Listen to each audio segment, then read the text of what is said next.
Snap. Sup. Hey guys, this is Whining About Crime with Ken and Tyler. Sup.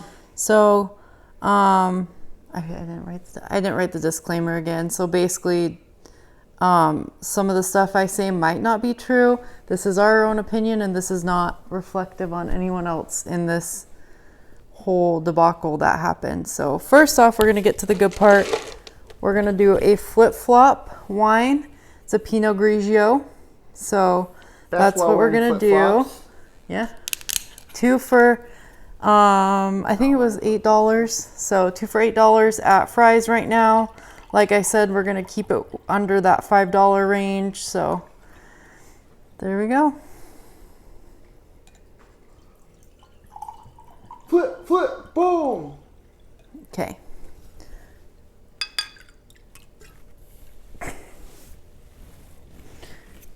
Got an ice bucket today to keep our... Cheers, mate. Ah! Cheers. Alrighty. It's a pretty dry white. I like it. This means Tyler's gonna have a really tough night. Faster you drink it, quicker it goes down. All right, so today we are going to talk about Susan and Josh Powell. So this is one of the most... This is a pretty confusing case because there's not only like one part to it, but then after that part, there's an additional part to it. So we are going to start with Josh Powell's background. So stay tuned in or continue watching. Yeah, there's no one watching. Okay. Anyway, so Josh Powell was born on January 20th, 1976 to Stephen and I think it's Teresa, Terrica. I don't know how to say that. But anyways, she's not really a part of it. We're mostly going to focus on Stephen as his, he's a big focus on this whole thing. So he was born in Washington. So they had a very dysfunctional marriage. Josh did not grow up in the best household ever. So Stephen and we're going to call her T. So they would fight a lot, and eventually they ended up getting divorced. The main reason for this was because Stephen was bashing the LDS religion, which is what T was a part of. So T wanted to raise her kids in the LDS religion, and behind her back, Stephen would like badmouth it and talk about how horrible it was. And then I think another part of it was, this was in the divorce filings in 1992. The father, so Stephen had shared porn with his kids. So with Josh Powell and his two younger brothers, he was sharing porn with, and he was not enforcing, like putting limits on any kind of behaviors that they had. So he was basically just letting them do whatever they wanted and showing them porn. What is this? Error say in the corner. We'd have to turn our heads. Let's read it. Oh, cool. Thank you. Tell my followers. Not really. Oh. Okay, anyways. You focus. Let's focus. Get this thing done. I haven't done this live. Okay, so as a teenager, Josh Powell would actually kill his sister's gerbils. So she would get gerbils and he would actually kill them. And then at one point he chased his mom and threatened her with a butcher knife. Yeah. So this is getting off to a really good start. Josh attempted suicide at least once as a kid. I couldn't really find any information on it, but it was in like the actual documents that one time he did threaten or attempt suicide. But then we get to 1998. He was started living in Seattle and attended the University of Washington. He actually started a relationship there with Catherine Everett, and they met in the LDS church in a singles ward. So if you don't know what a singles ward in the LDS church is, it's pretty much anyone over the age of 18 or anyone that's single, like as a young adult, they're shipped off to a singles ward. And it's essentially so you find your like a significant other amongst other significant others. So yeah. the LDS church is all about pairing people together with other LDS people. So that's what that is all about. So the two moved into an apartment together, which when I read it, I was really confused because you're not really supposed to live together or like even have that kind of connection, I guess, when you're LDS. So they met in an LDS church and then they moved into an apartment together. Like they weren't married or anything. They just moved into an apartment. So Josh, this is kind of one of his first relationships. This is when he started getting really possessive. So he got very possessive over Catherine and put like restrictions on everything she was doing. So she couldn't go even to her family's house. When she went to her family's house, she had to take Josh with her or she was not allowed to even go. So, hi Teeter. So when she would go to her parents' house, like he would not let her go without him going. So that's weird. So a quote from her was if I was going to visit them, he had to come. I couldn't go by myself. So basically what I just said, that was an actual quote from her though.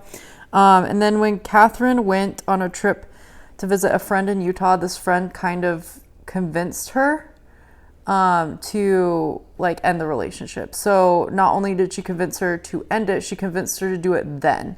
So it wasn't like go home and end it. It was no, you need to call him, or I think it was even over a phone call. So yeah, she called him and basically said, hey, it's over. And then that was the end of that relationship. So she kind of hit her breaking point with him being too controlling. And this is where you start seeing him like exhibits, I guess, negativity against women. So Josh met Susan Cox. At this point, her last name was Cox, as a classmate at the LDS Institute of Religion course. So if you guys are familiar with like seminary in high school, this is basically the college version of that. So you get college credit for attending a course about the LDS religion. I don't know if they have it at all colleges, but they do have it at like BYU and stuff. So this is where they met. So they met during a dinner party at his Tacoma apartment in November of 2000. So this case was not, I guess it was long ago, but compared to other cases, I guess it wasn't that long ago. It was only 20 years ago. Some of the cases I want to cover are in like the 1980s. So they started a relationship and they ended up marrying in 2001. So they met in 2000 and then they got married in 2001. So Josh actually had a bachelor's degree in business and he started working for like different companies throughout the years. He didn't really have like a stable job for many years. He just kind of jumped from job to job. Susan was training as a cosmetologist.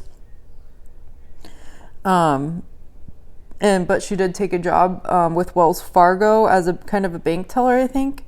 Once they relocated to West Valley City, it's kind of in like an off section of Salt Lake City. So it's around that area. So the Powells ended up having two sons, Charles in 2005 and Braden in 2007. So they're 2 years apart. Most of the time in this case, I think they're 5 and 7. I may be wrong on their ages. The articles I was reading, it didn't give me like an exact, but yeah. So they're 2005, 2007. So they're 2 years apart. So for a brief period after Josh and Susan's wedding, they actually lived with Stephen. So if you don't remember, Stephen is going to be the dad of Josh Powell. So he was the guy who was basically showing them porn and not a great father to them. So they decided that they were going to live with Stephen. So this ended up being a bad idea. Stephen was very obsessed with Susan and no one really knew this. Like Susan didn't know this moving into the house. It was her father-in-law. It wasn't anybody that she should feel, I guess, threatened by. But he was so obsessive that he actually followed her around the house with a video camera and like a little mirror. So he would put it under the door when she was in the bathroom and like watch her while she was in the bathroom. And he would collect underwear from like her dirty hamper and like tampons, and it's gross, but he would use cotton balls and tampons and nail polish remover, like those little cotton balls with nail polish remover on them that she used. Like he was so obsessive that he would like collect these things, and they found so many just disgusting things. So this ended up being a terrible idea, them moving back into the house. So she didn't really know this was going on until about 2003 when he confessed his love for her while she was like trapped in his car. Not trapped in his car, but they were on a like drive together. So they were driving together, and he's like, hey, Susan, I love you, or I'm obsessed with you. Basically, you need to not be with my son and you need to be with me. So his camcorder did catch a little snippet of this conversation, and it is available on YouTube if you ever want to listen to it. Maybe one day I'll figure out this thing where you can crop stuff in here, but for now it's not going to happen. So maybe once I upload it to YouTube, I'll link a couple videos that do have that in there. So it captures kind of her disbelief and like shock as to like her father-in-law is confessing his love for her. Like, it's a situation you should not be put into. Let me drink wine. Wine break. Thoughts? I'm just ready to. I'm just ready. When it's my time to shine, I'm ready. Okay. End scene. Trust me, I have a part of this. I made Tyler listen to this entire podcast, which by the way is like 4 hours. 4 hours. Well, we were on our like little honeymoon in Maricopa. It's okay. We were by the pool eating cookies and cookies, pizza, sandwiches. So he was living the life. I told him he had to listen to a couple of these, so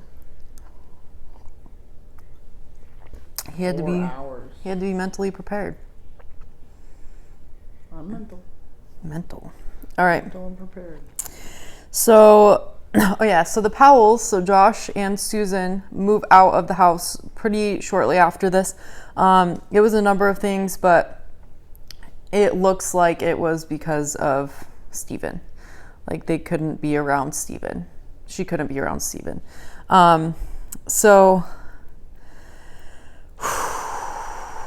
after this move, obviously Susan rejected him. After this move, in a lot of Susan, the LDS religion like wants you to keep not track of your life, but they want you to keep journal entries, and they really do encourage this. And it is kind of smart to keep a journal entry, because when you like if something happens, then everyone has like a list of your life, I guess, in this little book. So she was keeping these journal entries, and within there was a lot of indication and a lot of entries about how her and Josh were not getting along. And a lot of this did, just like Stephen, all of it did kind of surround the LDS church. He did not want to go to church, and also he would not cut off contact with Stephen for any period of time. It was reported that he would like walk around the house with random people in his family on the phone, including Stephen. So he would be on the phone for hours.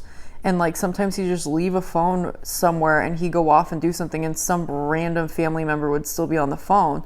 So like Susan was completely uncomfortable in her own home because she didn't even know, like he was always on the phone with these people. By the way, at this time, I don't think Josh even had a job. I think he was pretty much jobless for a lot of this. So he's just walking around the house, enjoying his life on the phone with his family for hours a day, when Susan's sitting here like, your dad is collecting underwear from me and you're still wanting to talk to him. Like, he confessed his love for me and he wants to be with me, but you still have to be on the phone with him for 2 hours a day, 2 to 3 hours. So, well, that was all happening. Josh was also out spending a lot of money, and there was a video recorded, and I'm sure we will get to that. So there's a video recorded where Susan was actually like documenting their assets, because she was going to file for divorce. Like, that was kind of, according to her lawyer, that was the track she was going. She was not happy. They were not happy. They were fighting a lot. But she documented everything, and that's another video I'll link, because that one's almost, it's just chilling how much stuff he had. And this was after a 2007 bankruptcy. This video was filmed in 2008. So after the bankruptcy, so all this stuff was already bankrupt. So he pretty much got everything that for free. He had RC cars, all sorts of RC remotes. He had like 2 or 3 remotes. This isn't like cheap stuff. Computers, he was building all sorts of different computers. He had camcorders, all sorts of camcorders. He had so much just stuff, like so much tools and just expensive stuff he was collecting, basically. Like, he wouldn't use them. There was a report where he needed a house or balcony built. He was building something outside, and basically his neighbor had to come help him with it. And his neighbor was like, this guy is so weak, he can't lift, and my 11-year-old could lift more than him. So it's not like he was out there building stuff with these tools. It was like he was buying all these tools and not really doing anything. So this is just if you watch the video, there's so much stuff just randomly laying around the house that he was just buying. And the sad part was he was putting such a restriction on what Susan could buy that he was rationing almost food for his kids. So his kids would like get the smallest amount of funds for their food allowance for Susan to buy them food, and he's out spending $500 on an RC car the next day. So she gets $50 to go shopping, and he gets hundreds of dollars to just spend on all this stuff when she was the main person that was providing for like their entire family at that point. So even her friends, Susan's friends, pointed out how much she was spending and how much they put like a restriction on like Susan and the kids. So that's really sad. So also in the document, or not in the documentary of her documenting the stuff, but on a separate note, she also noted, and this is a direct quote, "I want it to be documented that there is extreme turmoil in our marriage, and if I die, it may not be an accident, even if it looks like one." So this is directly from her mouth. So even she was like, if I die, it may not be an accident. So this is where their marriage has gotten at this point.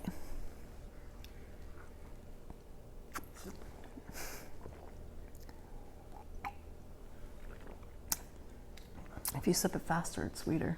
If you drink it faster, it's gone quicker. True. All right. So now we're going to get into more of the disappearance part of it. So this is a part that gets tricky. So this is the morning of December 6th. So December 6th of 2009, Susan, Charles, and Braden. So Charles and Braden go with Susan, the mom, to church. So they go to church that morning, and then they had a friend come over. They were knitting. So Susan had this friend come over and knit with her, basically. So this was Sunday, obviously. They went to church in the morning. Josh Powell did not attend.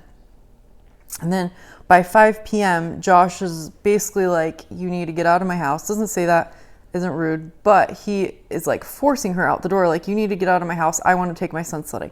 I want to take my son sledding. At this point, Susan Powell has been like put to sleep, basically. She was tired, so she heads off to her room, which is really weird, because if I had a friend over to do crafts or knit with me, I wouldn't be like, good night, guys, and then just leave her in the living room. But so at this time, Josh is like, hey, we're going sledding. Like, we need you to get out or whatever. So she leaves at 5 p.m.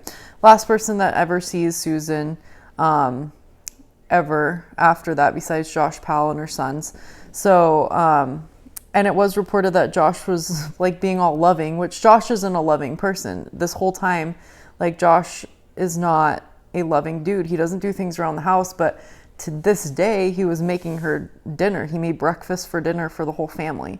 So he's sitting there making dinner that night, which is very unusual for him to do.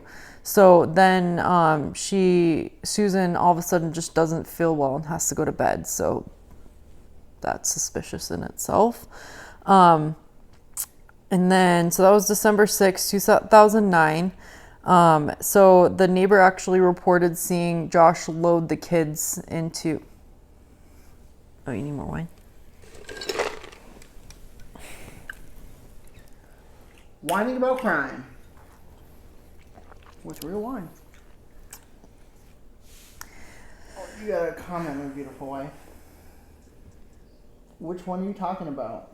Oh, sorry. Josh and Susan Powell. Is that Jazzy? Is it Jazzy Fizzle? Yep. Jasmine? Jazzy Fizzle loves you. Oh, yeah, it is.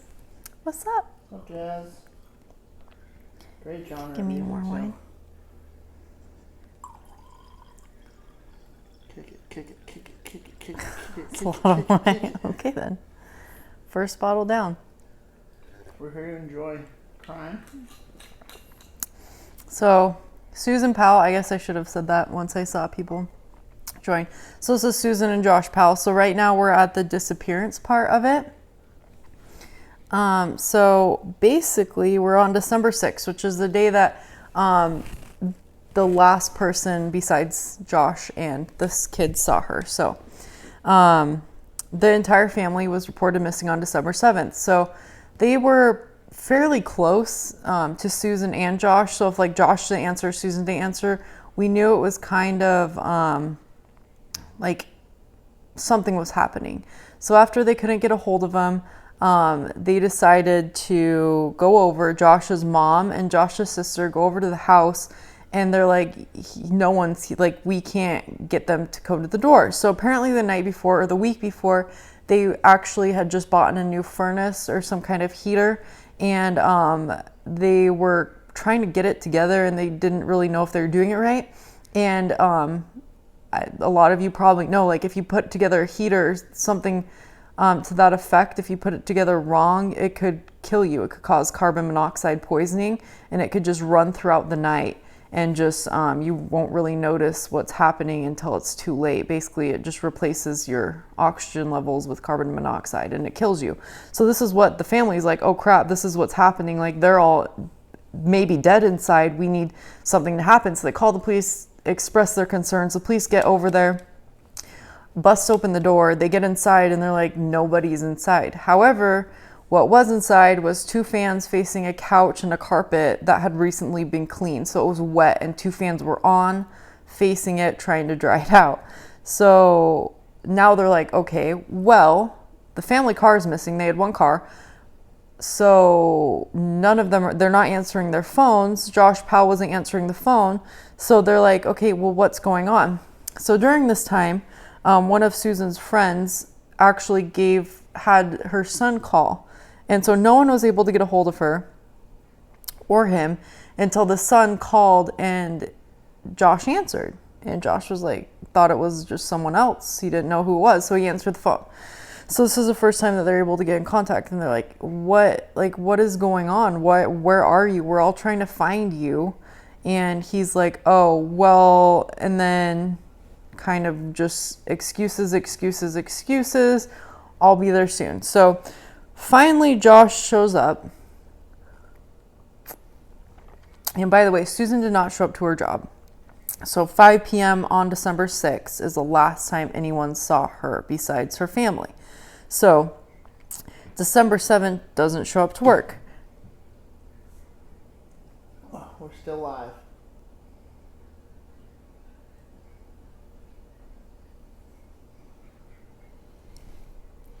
You almost killed it.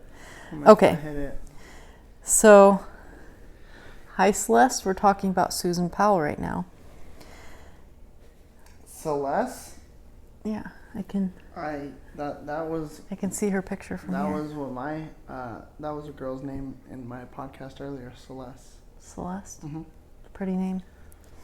All right, so Susan's not showing up for work, goes into their house. Susan Powell. Susan Powell. It's a crime thing. You have to know crime, Celeste. You don't need to. We'll teach you everything you need to know. Mainly her. I just sit here and drink wine. All right, so we're getting to the part where basically they get into the house. Susan's wallet's there. Susan's identification is there. But the thing that is missing is her cell phone. They can't find her cell phone. So where they do find the cell phone is inside the car that Josh is using. So Josh is gone in this car all night, and he claims that Susan stayed behind, but Susan's cell phone was in the car. So yeah, that's where we're at right now. So we're going to get to the investigation portion of this. So, oh wait, no, we have more here. Oh yeah, I missed the most important part. Josh claimed that he took his 2 sons, I think they were 5 and 7, they may be younger than that, maybe 3 and 5, but I think they're 5 and 7. So Josh claims, Josh claims that the kids went camping with him, but Josh claims that they left at midnight to go camping. And then when they went through the car, they did not find basically like any camping equipment. They're going through the car and they're like, okay, you were going to go camping, but you don't even have a tent. Like, you don't have stuff to go camping with 2 young kids. I've been camping by myself, and the amount of stuff that it requires to go camping is like ridiculous, let alone to go camping with 2 kids. So yeah, so this is where we're at right now. Josh is saying, yeah, I took the 2 5 and 7-year-old camping and at midnight. No, that it didn't. I won't get into it, but I don't think it happened. Susan didn't go, by the way. So Susan didn't go, but he happens to have her cell phone in his car, their car, but she didn't go with him. Her identification and wallet was at home, but then her phone is with them. That's all I have to say about that. So the campsite that Josh claimed they visited, the police actually went to, and there was like hardly any evidence of them even camping there. So, and so the reason the police are like, hey, like, you have work today. Why did you go camping at Sunday at midnight? And he's like, oh, well, I thought it was Saturday that I went camping, so I get home Sunday. And to that, they're like, okay, well, your kids and your wife went to church. Like, how do you not know it's Sunday that you went camping? And then Josh just basically said, I forgot. He didn't call it from work. He just assumed that it was Sunday that morning. So very easy to do during quarantine. However, yeah, I thought it was Friday today. Thanks, Janie. I saw your post today about Casual Friday, and I got really excited until I checked the actual day. It's not Friday, it's Thursday. All right, so anyways. Thursday, so I knew it was Thursday. Yeah. If bars were open, they'd have buy one, get one free drinks, most of them. So we're missing out on that right now. Or buy one for the price of 2, get one free. That's how they get you. It is.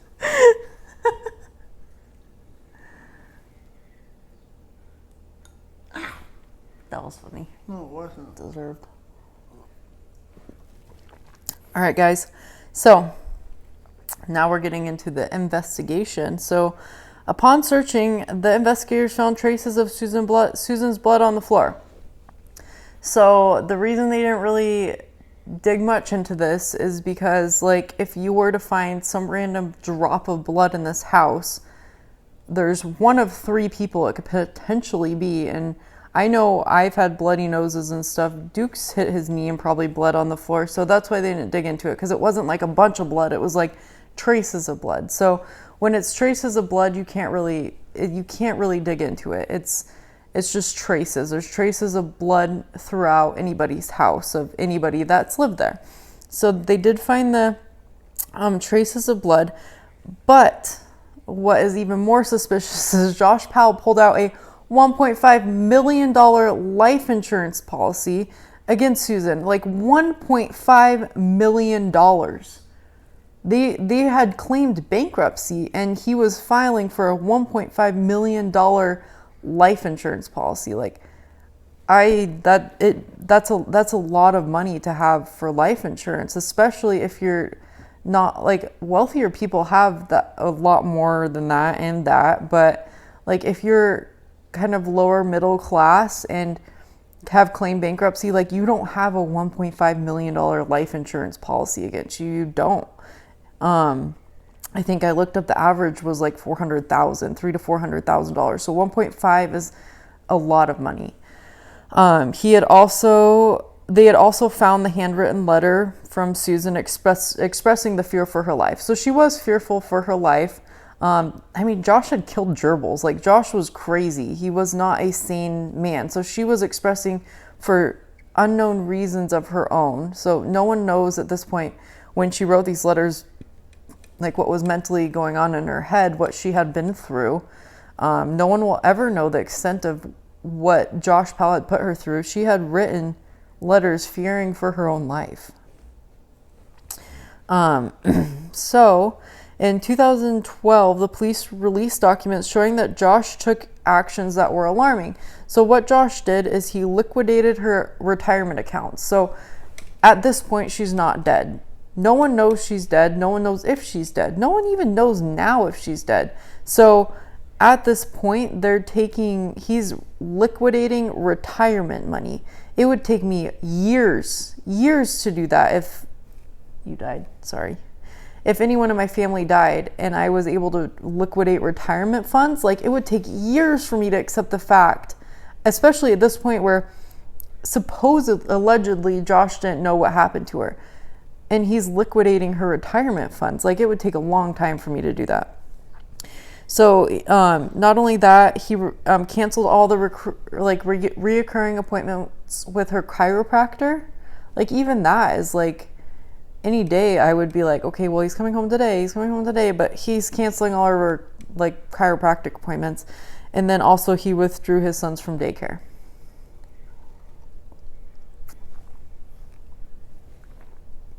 So the kids have fun things to say. The police interviewed Charlie, which is the oldest. I think he's 7. I want to say he's 7. So I'm going to run with that. It's probably wrong, but we're going to run with it. So they interview Charlie, who's confirmed going on the actual camping trip. So he's like, yeah, we went on a camping trip. However, he said his mom did go with him. He said, my mom did go with me, but she did not return. Weeks after the disappearance, a teacher reported that Charlie, so the same kid that was interviewed, had actually just claimed that his mom was dead. So he had told the teacher, yeah, my mom is dead. A 7-year-old just doesn't think their parents are dead. That just doesn't happen. So Susan's parents also claimed that while in daycare, so while the kids were still in daycare, several months after the disappearance, Braden, so the younger one, I think he was 5, he drew a picture of a car with 3 people in it. So obviously you have Josh Powell, 2 kids, and then he said, mommy is in the trunk. That was his words. Mommy was in the trunk. So now we have not only Charlie basically saying that my mom's dead and saying that, yeah, the mom went with me, but she just never returned. Now you have Braden drawing pictures of 3 people in the car claiming his mom was in the trunk of the car. So at this point, Josh got an attorney and he started getting uncooperative. And on December 24th, that's when the police finally said, you're a person of interest. So December 7th is when the whole disappearance goes. So December 24th, he's a person of interest. That's pretty quick, if you ask me. That usually they take a longer time than that. And then on January 6th, he actually returned back to his home and started packing to move out of state. So not only was he getting uncooperative with the police, he decided he was going to move out of state.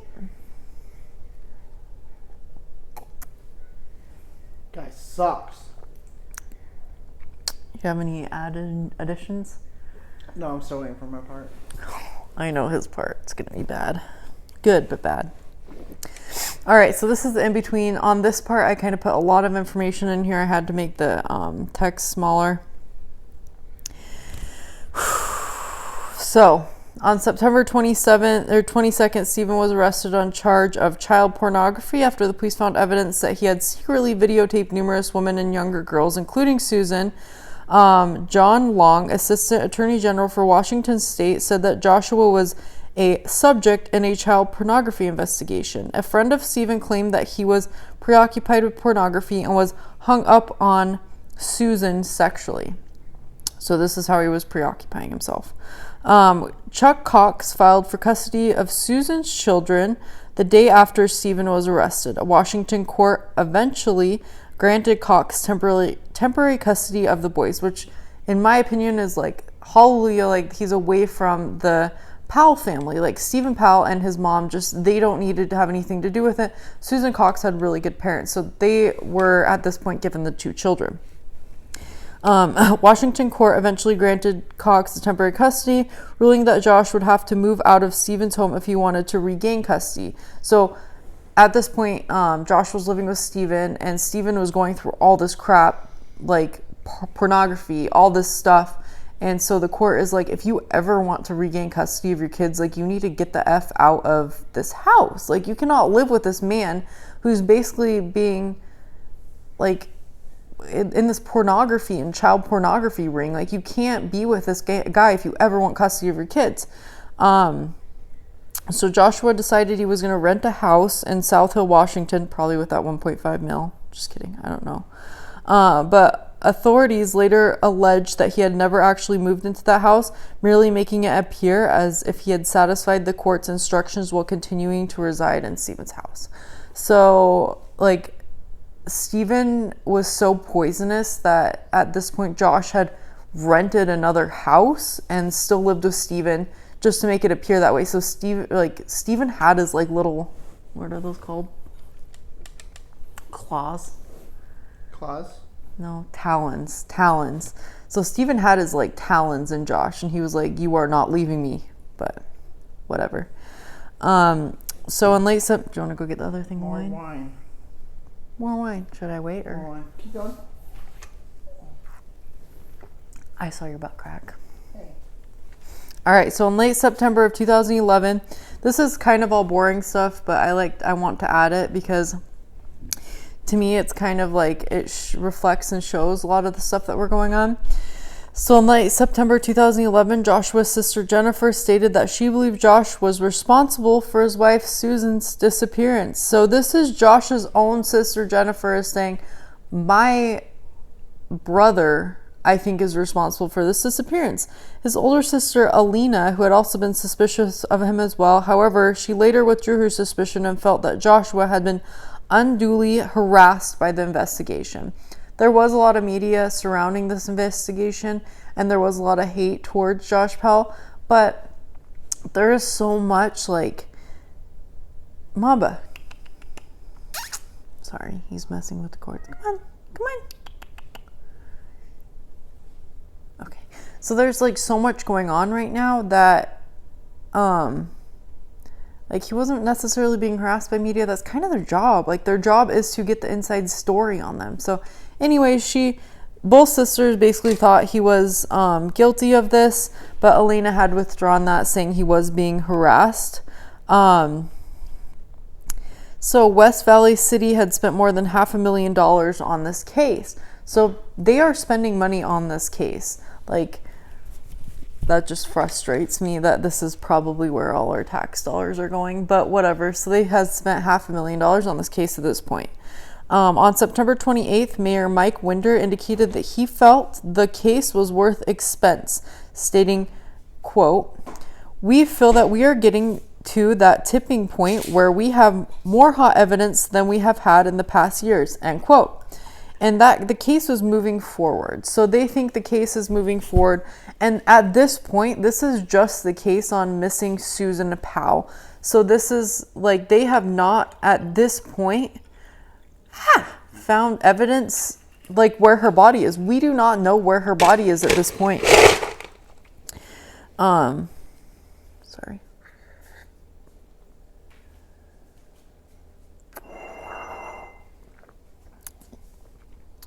So, yeah. So this is late 2011. So this is 2011. Joshua underwent a series of court-ordered evaluations in Washington. The evaluations by Manley determined that Josh had adequate parenting skills. What? Okay. A steady employment history and no criminal record or history of domestic violence. Okay, at this point, this is true. He had not had a history of like violence except for killing gerbils, which is literally the sign of a serial killer, but we'll move past that. However, Manley also raised issues concerning the ongoing criminal investigations. Joshua's failure to admit normal personal shortcomings, so narcissism, his overbearing behavior with his sons, probably from Stephen, and his persistent defensiveness and paranoia attributed to the police and media attention conjunction along with the underlying narcissistic traits. So we have a narcissist basically on our hands. So this narcissist, Josh, is going to basically be told that he's an okay parent, even though he has these overbearing skills, which is like, this is literally what Steve did. This is literally Steve. So Steve has these overbearing like parental skills that are controlling them and getting his talons in them. And now this is what Josh is doing to his two younger boys. So, what's up, JoJo? Oh, hi, JoJo. I didn't even see that. So the initial recommendation was for Josh to only have visitation with his sons several times a week, but these visitations had to be, they had to be supervised by a social worker. So this is where Tyler's favorite part is going to come pretty soon. All right. So this is still kind of, this is kind of stuff unrelated to the case, but still has to do with the case. So in the last week of January 2012, Utah police discovered 400 images of simulated child pornography, bestiality, and incest. Wait, this wasn't on Steven's computer, but this was on Josh's computer. So 400. So simulated means cartoon. So simulated child pornography. So cartoon child pornography, bestiality, and incest. So if you don't know what bestiality is like, or simulated child pornography is, I don't want to say look it up, but look up the definition maybe. Like 400 images, like that's a lot of images. Even one image is too many for all three of these, like child pornography, bestiality, and incest on Josh's computer. So Steven, child pornography abuser, is now going over to Josh. Now Josh is a child pornography, bestiality, and incest, like, but they're still letting him visit his kids. Okay. So the images, well, not illegal due to their being hand-drawn or cartoonish.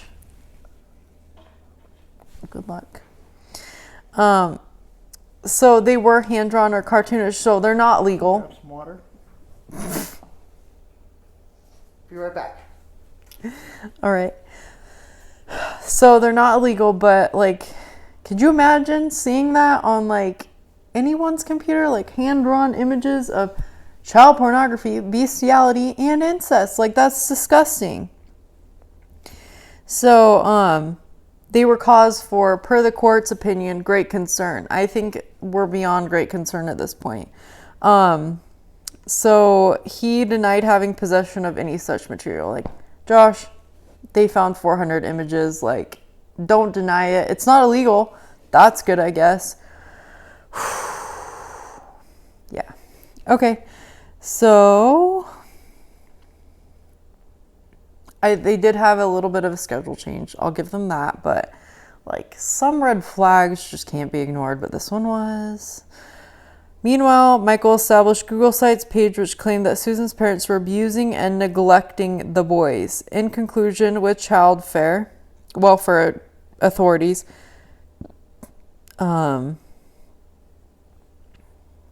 so they disputed the allegations and they ended up removing the site. So they had created basically this Google site saying that they were abusing the boys, but they were not. Like, the Cox family was they were a good family for the boys, and that was where they should have stayed.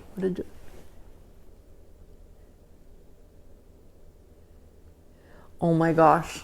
Wait till Tyler sees that, because that's Tyler's least favorite part in this entire case. And I want to play it, but I don't know how to link things up. Maybe I'll play it from my iPad, because that is the most horrendous thing I've ever heard in my life. But we'll get to that. But it was bad. Tyler's not too happy about that, but we'll get to that.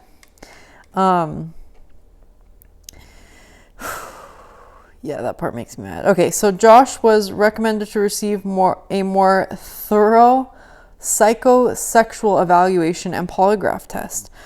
But they suggested that the change in the visitation schedule with the Powell boys. Meanwhile, Michael established a Google Sites page that was taken down. All right, now we're at the worst part in the whole thing. I mean, Susan's disappearance. Okay, they're both equally bad. So we're getting to another bad part. All right, so February 5th. I'm going to braze over this right now. We'll get further into it after this whole thing. So February 5th, social worker went to take the sons on a supervised visit to Josh's house. So Josh's rented house, not Josh's house, Josh's rented house. So Elizabeth is taking the sons up. So imagine you're walking up to the doorway to the house to be a scheduled like visitation person. You're walking the sons up. They're running ahead of you because kids run ahead of you, like they will. So he's running ahead. They're both running ahead of her. And she was probably like 3 or 4 steps behind them. But as soon as they got through the door, Josh gave her a look. And she says, the look, and looks her in the eye and shuts the door and locks it. And at this point, Elizabeth is like, okay, did he mean to do that? Does he not know what's going on? So she's knocking, she's ringing the doorbell. She's like, okay, this is probably bad. She starts smelling gas.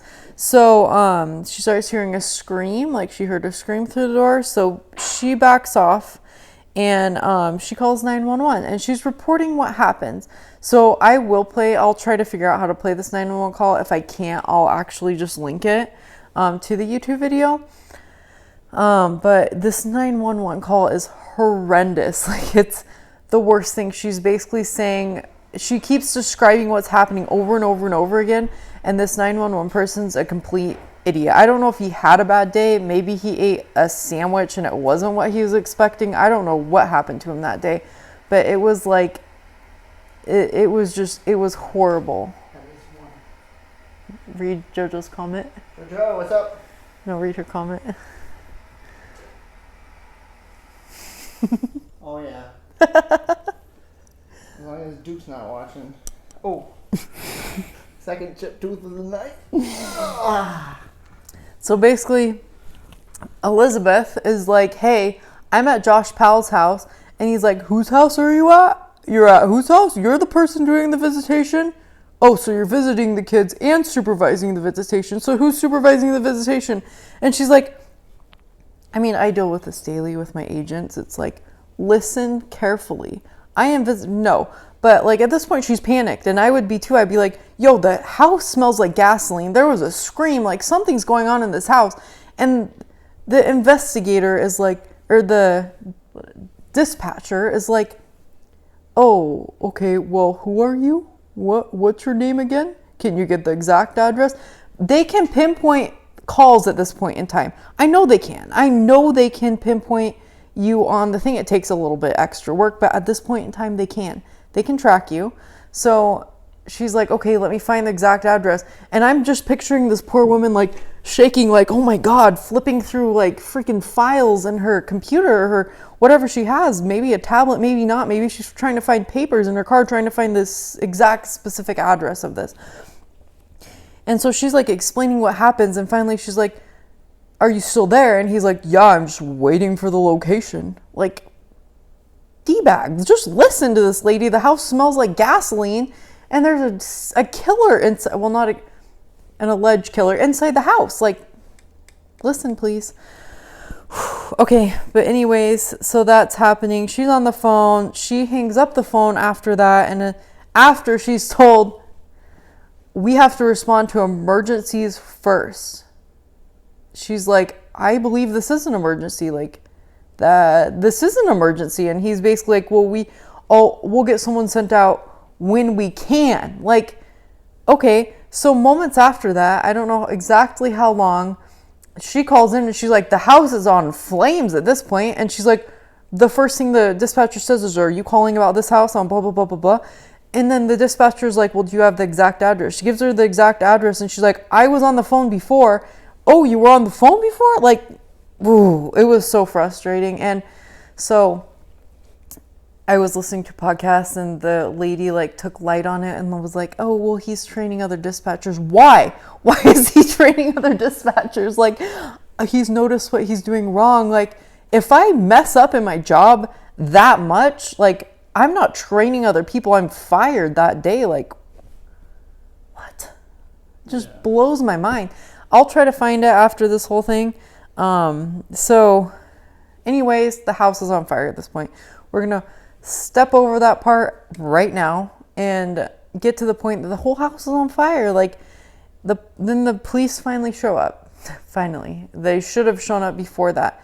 Not that maybe they probably couldn't have done anything. Is kind of how I view it, is they probably could not have done anything. And that's sad to say, but both boys had significant chopping injuries on them. So what I mean by this is Josh Powell had took a hatchet to both of his sons. And so at this point where she had already heard the screaming and she's smelling the gas, I'm thinking that Josh Powell unfortunately had chopped up both his kids, and he was trying to not only destroy evidence but finish off his suicide. I hope mom almost looked that wet.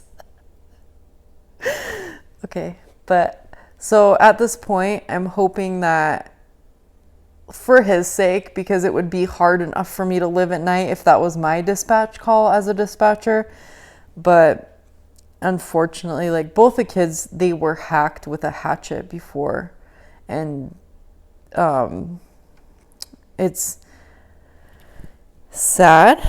But unfortunately, no one knows, and this is the saddest part, if that's how they died. Like, that could not have been the way that they died. They could have gotten hatcheted and still been able to feel other things, or still be able to feel the fire. They could still have, like, it's so sad because no one knows if that's the exact way that they died.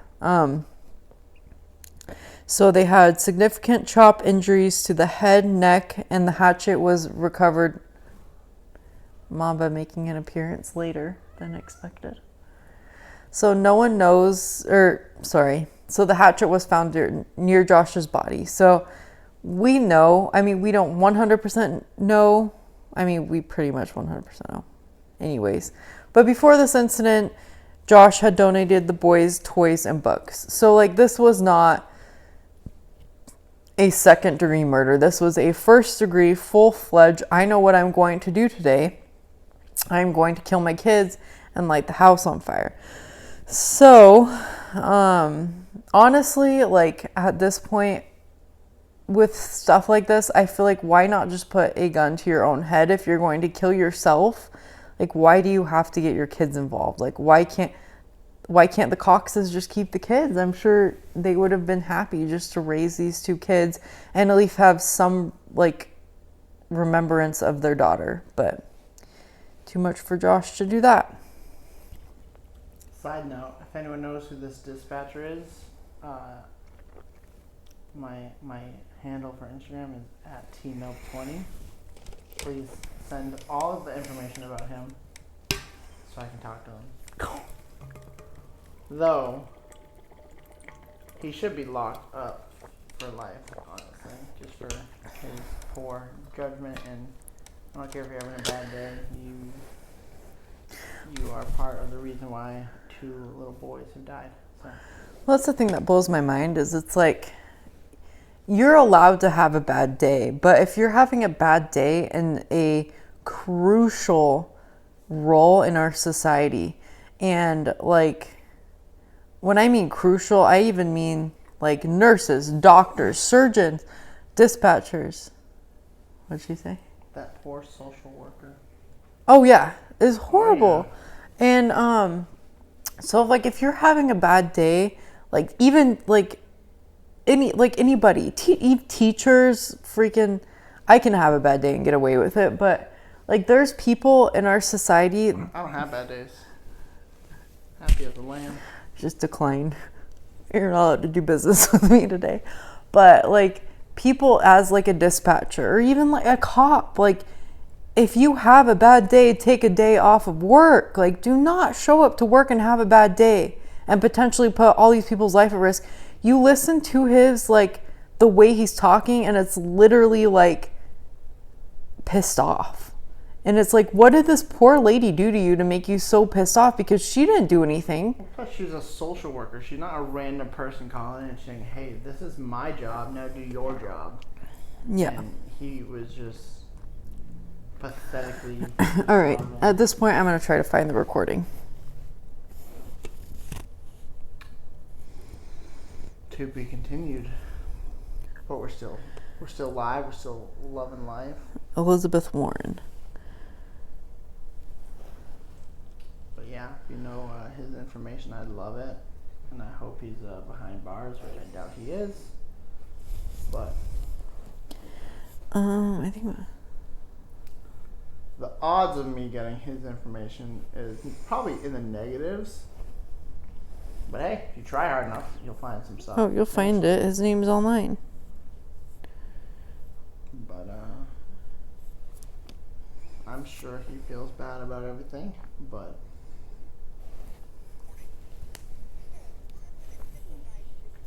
don't. Here we go, guys. And something really weird has happened. The kids went into the house, and the parent, the biological parent, whose name is Josh Powell, will not let me in the door. What should I do? What's the address? It's 8119, and I think it's 89th. I don't know what the address is. Okay, that's pretty important for me to know. I'm sorry, I can't. Just a minute. Let me get in my car and see if I can find it. Nothing like this has ever happened before at these visitations, so I'm really shocked. And I could hear one of the kids crying, but he still wouldn't let me in. Okay, it is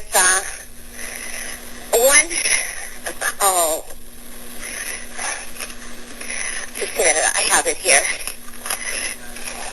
You can't find me by GPS? No.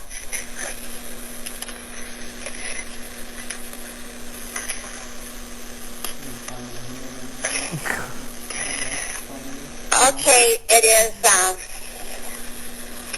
still can't find it.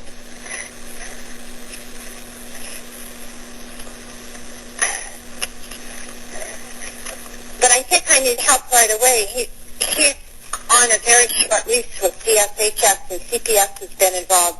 And this is the craziest thing. He looked right at me and closed the door. Are you there? Yes, ma'am, I'm just waiting to know where you are. Okay. It's 8119 189th Street, Port East, Puyallup, 98375. And I'd like to pull out of the driveway because I smell gasoline and he won't let me in. You want to pull out of the driveway because you smell gasoline, but he won't let you... He won't let me in. He won't let you out of the driveway? He won't let me in the house. Whose house Got is the it? kids in the house and he won't let me in. It's a supervised visit. I understand. Whose house is it? Josh Powell. Okay, so you don't live there, right? No, I don't. No, I'm contracted to the state to provide supervised visitation. I see. Okay. And who is there to exercise their visitation? I am. And the visit is with Josh Powell. And who And he is supervises? the husband that I supervise. So you supervise and you're doing the visit? Yeah, You I supervise yourself? I supervise myself. I'm the supervisor here. Wait a minute. If it's a supervised visit, you can't supervise yourself. If you're the I do visitor... supervise myself. I'm the supervisor for the supervised visit. Okay, well, aren't you the one making the visit? Or is there another I'm the parent one- that you're supervising? No, I'm the one that supervises. I pick up the kids at their grandparents. Yes. And then who visits with the children? Josh Powell. Okay, so you're supposed to be there to All right. So, anyways, About to throw it's up. saying I have 143 remaining. Is there a cap to these? Probably. All right. Anyways, I don't know. so that's where we're at. So that was the 911 call. Part of it. The other part, I'm just like, I don't want to listen to it. But anyways, so the end was basically like, well, we dispatch emergencies first. So like, basically take a ticket, stand in line, we dispatch first to emergencies. So yeah, so that happened. So yeah, I mean, oh yeah, I had a little bit of blurb. It's saying I have like, I think I might have a time that I have to get off of this thing. I don't know. Yeah, well, you're going really slow when you need to get off in 40 seconds. Okay, anyways, so basically at the end of it, Michael, so Josh's brother, ended up taking his own life in Minneapolis, Minnesota. Well, that backed out. Okay, so Josh's brother ended up taking his own life. To me, like, Josh and his dad were looking suspicious, but then all of a sudden his brother started looking suspicious too. And to me that looks like his brother might have had a thing to do with it as well. So yeah. if you know his name, or I mean, we know his name, but if you know his address number, give it to me. But yeah, apparently we're getting kicked off of live because there is a little bit of a